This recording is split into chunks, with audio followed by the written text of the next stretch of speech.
जितने आस्था चैनल पर कथा सुन रहे हो, जितने फेसबुक और यूट्यूब पर सुन रहे हो, बहुत सावधानी से सुनना। जो पूर्णिमा आएगी, उस पूर्णिमा के दिन जो किसी जलाशय के पास में जाकर, नदी, तालाब, कुंड, कुआं, किसी जलाशय के पास में जाकर अगर एक दिया लगा देंगे तो उसको पुण्य फल 1000 गुना होकर प्राप्त हो जाएगा। 1000 गुना। पूर्णिमा के दिन किसी घाट पर, नदी के तट पर, तालाब के तट पर, सरोवर के तट पर जब दीपदान करते हो, स्कंद पुराण का कार्तिक खंड अच्छे से पढ़ना, जिसमें लिखा है पूर्णिमा के दिन जो सौभाग्यवती नारी सुबह से लेकर शाम तक के पहले जो सौभाग्य की वस्तु दान करती है, उसका सौभाग्य मेरा कन्हैया अमर करता है। सौभाग्य की सूचक वस्तु दी जाती है। सौभाग्यवती नारी को सौभाग्य की वस्तु दे।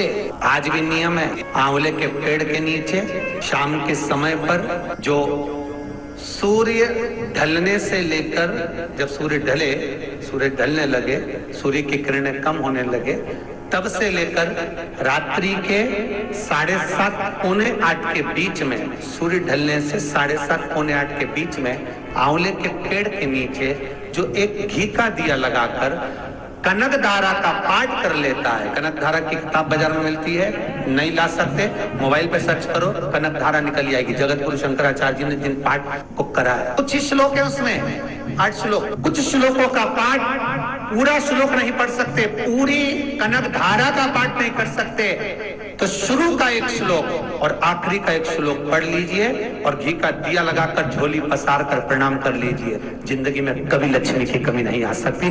कनक धारा आज ही के दिन, कनक धारा का पाठ आज ही के दिन जगत गुरु शंकराचार्य जी ने माता लक्ष्मी को इसी पाठ से, इसी श्लोक से प्रकट कर लिया था। और माता लक्ष्मी ऐसे नहीं गई है, वर देकर गई है, बिगर वर के जा ही नहीं सकती। कनक धारा का पाठ किया गया है तो बिना वर के। कई लोग कहते महाराज जी हम कनक धारा रोज पढ़ते, रोज पढ़ने वाली बात दूसरी, पर तुमने क्या रोज पढ़ा? तो क्या आंवले के पेड़ के नीचे पढ़ा?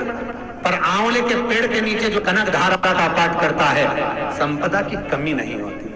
बड़े से बड़ी बीमारियां, बड़े से बड़े रोग, बड़े से बड़े कष्ट छूट जाते हैं। दमे की बीमारी, श्वास की बीमारी, अनिद्रा की बीमारी, रात्रि को जगना, ये सारी बीमारियां अगर व्यक्ति अपने जीवन को सुखमय बनाए, अपने जीवन को आनंदमय बनाए तो सब छूट सकते। पीपल के पत्ते 5 लेकर उसके ऊपर खीर डालकर रात्रि को खा लेने से महाराज दमे की बीमारी, श्वास की बीमारी रुक जाती है। वो बीमारी बढ़ती नहीं है, उससे कष्ट नहीं होता। जिन बच्चों के नेत्र कमजोर होते हैं, रोशनी कमजोर होती है, दिन रात्रि को 12 बजे भगवान चंद्रदेव का दर्शन कराइए।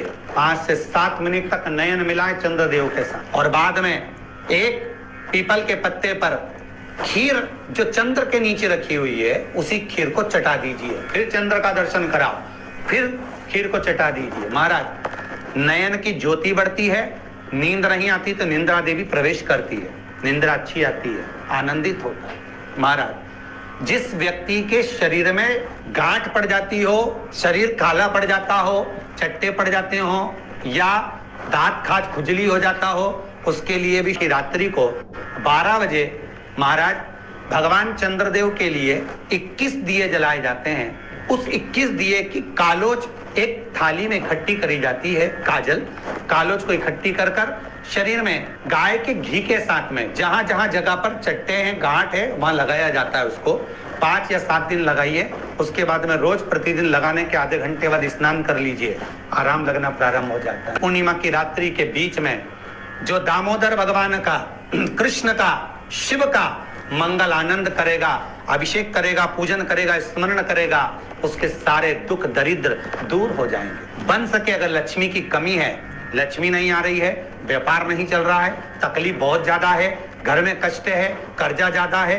तो एक तांबे के कलश के ऊपर, तांबे के कलश में पानी भरना, कटोरी रखना, उस पर लक्ष्मी जी की मूर्ति रखना।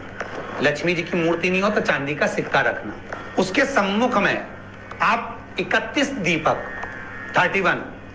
दीपक घी के लंबी बाती के जला देना।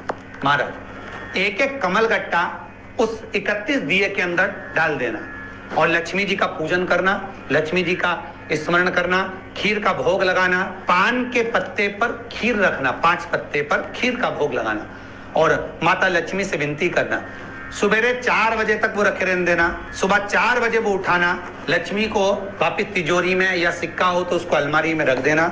जो खीर बनी है वो प्रसाद के रूप में सुबह 8 बजे 10 बजे 9 बजे जब खाना हो प्रेम से खाना। माता जो दिए लगाए हैं वो ठंडे हो गए होंगे, उनको रखे रहने देना, बाद में काम आते रहेंगे, या दिए विसर्जन करना हो तो आपकी मर्जी है। पर वो मट्टी के दिए लगेंगे, आटे के दिए नहीं लगेंगे, मट्टी के दीप लगाना है आपको 31। घी के दिए लगाना है। लक्ष्मी जी का पूजन करो, कंकु चावल हल्दी मोली से सब तरह से सुख मिलेगा, आनंद मिलेगा, लक्ष्मी की वृद्धि होगी, कार्य सिद्धि होगी। दूसरा क्रम, आप शाम को प्रदोष काल के समय 4:30 बजे से 6 बजे के बीच में 1 लोटा पानी, उसमें 5 बेलपत्र रखकर, 1 कमलगट्टा डालकर भगवान चंद्रेश्वर महादेव के नाम से भगवान शंकर को चढ़ा दीजिए। आपकी जो कामना हो वो कामना कर कर चढ़ाएं। विनती करें चंद्रेश्वर महादेव को और निवेदन करें कि हमारा ये कार्य सफल हो। पूर्णिमा की रात्रि को गर्भवती नारी अपनी नाभि पर यदि चंद्र की दृष्टि पड़वा लेती है तो बच्चा विकलांग पैदा नहीं होता है। गर्भ से जो बालक होगा श्रेष्ठ होगा, विद्वान होगा, चतुर होगा, पढ़ने में होशियार होगा, क्योंकि ये चंद्र की किरणें जब समुद्र में उछाल ला सकती हैं तो आपके जीवन में भी तरक्की ला सकती है, उछाल ला सकती है। पत्रिका खोलते हैं पंडित जी और कह देते हैं कि काल सर्प दोष है, पत्रिका खोलते हैं और कह देते हैं पितृ दोष है। उनसे मेरा निवेदन है, जिसकी पत्रिका में काल सर्प दोष है, पितृ दोष है, यदि काल सर्प दोष है और आप त्र्यंबकेश्वर जाकर पूजन नहीं करा सकते काल सर्प दोष, एक तांबे के कलश में शक्कर भर लो, उस पे चांदी के 2 नाग नागिन रख लो। रविवार के दिन सिर के पास में जिस घर में सोते हो, पलंग पर सोते हो, उस पलंग के थोड़ी सी दूर पर उस कलश को रख लो। सोमवार को स्नान करो, सुबह जल्दी उठकर दोनों नाग नागिन की पूजन करो। घर में किसी से ज्यादा बात ना करो। स्नान कर कर पूजन कर कर थोड़ा सा कटोरी में कच्चा दूध लेकर उस नाग नागिन पर चढ़ाकर पूजन कर कर सफेद फूल 2 चढ़ाकर उस कलश को ले जाओ और शंकर जी के शिवलिंग पर ऐसे अर्पण कर दो।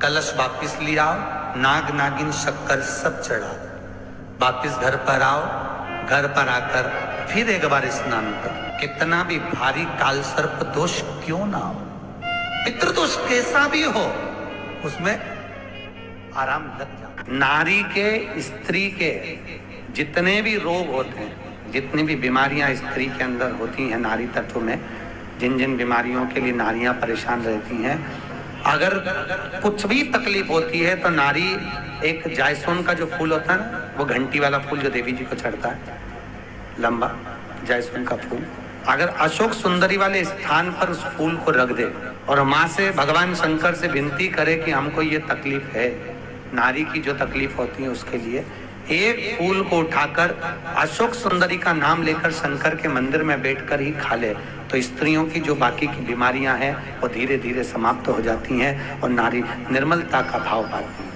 अशोक सुंदरी का इतना प्रमाण है। शिव महापुराण बहुत सुंदर व्याख्यान कर रही है। एक निवेदन है आपको, फिर कहूंगा, जिसके घर में शांति ही ना रहती हो, सुख ही नहीं है, क्लेश 24 घंटे बना हुआ है, घर में ना कोई बात ना कोई प्रसंग, उसके बाद भी सबका मुंह फूला हुआ है, उसके बाद भी सबका चेहरा उतरा हुआ है। जिस घर में सुख और शांति ये दोनों चीजें नहीं है, लाल वस्त्र में लाल फूल रखकर उसमें थोड़ा धना, धना जानते हो, वो खड़ा धना आता है, धना पाउडर नहीं, धना, हरा धना, और 5 गोल सुपारी, जो गोल सुपारी होती है पूजन वाली सुपारी, 5 पूजन वाली सुपारी, 5 बेलपत्र इस लाल वस्त्र में रखकर घर के मध्य भाग में पूरे घर का केंद्र बिंदु मिला लो, पूरे घर का नाभि कोण मिला लो, पूरे घर का नाभि स्थल, मध्य स्थल मिलाकर वहां पटे पर रखकर कुंकू चावल से पूजन कर कर उस पर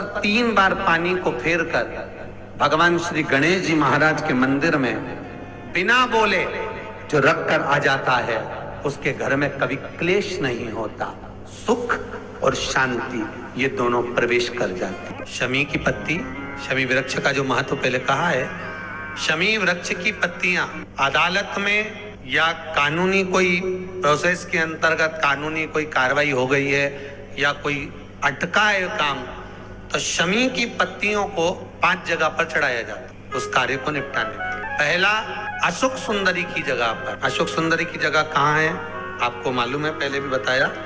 जैसे ये शिवलिंग है, ये जलाधारी गोल, उसके सामने ये चरण, बीच में जो एक मोटी सी लाइन होती है वो अशोक सुंदरी की जगह है। तो अशोक सुंदरी की जगह पर शमी पत्र को चढ़ाया जाता है। अब शमी पत्र अशोक सुंदरी की जगह पर एक स्थान, दूसरा शिवलिंग के ऊपर, तीसरा जहां शिवलिंग रखा है, जहां शंकर का शिवलिंग रखा है उस कटी भाग पर शमी पत्र को चढ़ाया जाता है। चौथा, नंदी का जो चरण उभरा उठा हुआ दिखे वहां शमी पत्र चढ़ाया जाता है। पांचवा, शंकर भगवान के मंदिर के द्वार पर शमी पत्र चढ़ाया जाता है। केवल एक ही बार चढ़ाना चाहिए।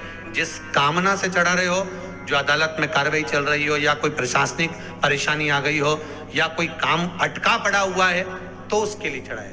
5 स्थान है हमारा, 5 स्थान दिए।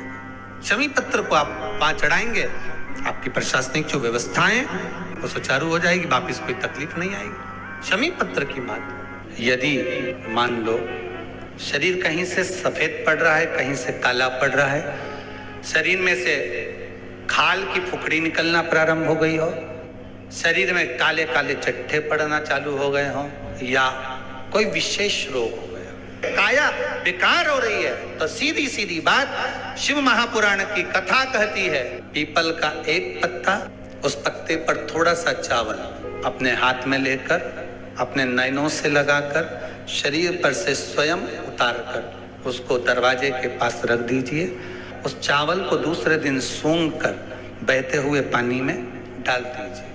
महाराज कितने भी रोग से ग्रसित हो गए, पीपल का एक पत्ता 52,000 ब्राह्मण की साक्षी कराता है। महाराज बहुत ध्यान देना, पीपल के वृक्ष में स्वयं नारायण का, मेरे कृष्ण का वास है। स्वयं भगवान गीता के अंतर्गत कहते हैं कि मैं पीपल का वृक्ष हूँ। 52,000 ब्राह्मणों का वासा एक पीपल के पत्ते में होता है। श्री शिवाय नमस्तुभ्यम, सब बोलिए एक बार जमकर, श्री शिवाय नमस्तुभ्यम।